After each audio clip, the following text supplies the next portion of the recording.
বৃষ্টির দিনে নববিবাহিত দুইজন স্বামী স্ত্রী একটি কর্দমাক্ত রাস্তা দিয়ে হেঁটে যাচ্ছিল। এমন সময় বিপরীত দিক থেকে একজন বৃদ্ধ দরবেশ তাদের পাশ দিয়ে যাওয়ার সময় সেই দরবেশের পায়ের জুতা থেকে কাদা ছিটে সেই নববিবাহিত সুন্দরী স্ত্রীর দামি পোশাকে লাগলো, যার কারণে পোশাকটা নষ্ট হয়ে গেল।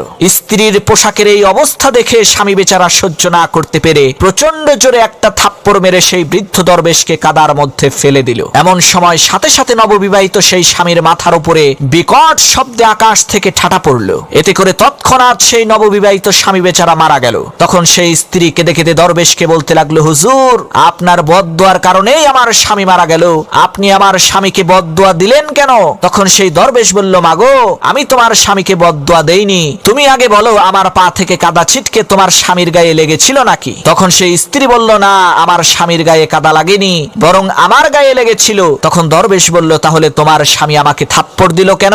তখন সেই স্ত্রী লোকটি বলল, কারণ আমার স্বামী আমাকে অনেক ভালোবাসে, এ কারণেই সে এই বিষয়টাকে সহ্য করতে পারেনি, যার কারণেই আপনাকে থাপ্পড় দিয়েছে। তখন দরবেশ বলল, মাগো, তোমার প্রেমিক যেমন তোমার কষ্ট সহ্য না করতে পেরে আমাকে থাপ্পড় দিয়েছে, ঠিক একই ভাবে আমার প্রেমিক ওই মহান পরাক্রমশালী একত্ববাদী খোদা, যিনি সমস্ত ক্ষমতার ঐশ্বর্যের মালিক, সেই আল্লাহ রাব্বুল আলামিন আমার কষ্ট সহ্য না করতে পেরে তোমার স্বামীর উপরে ঠাটা ফেলেছে।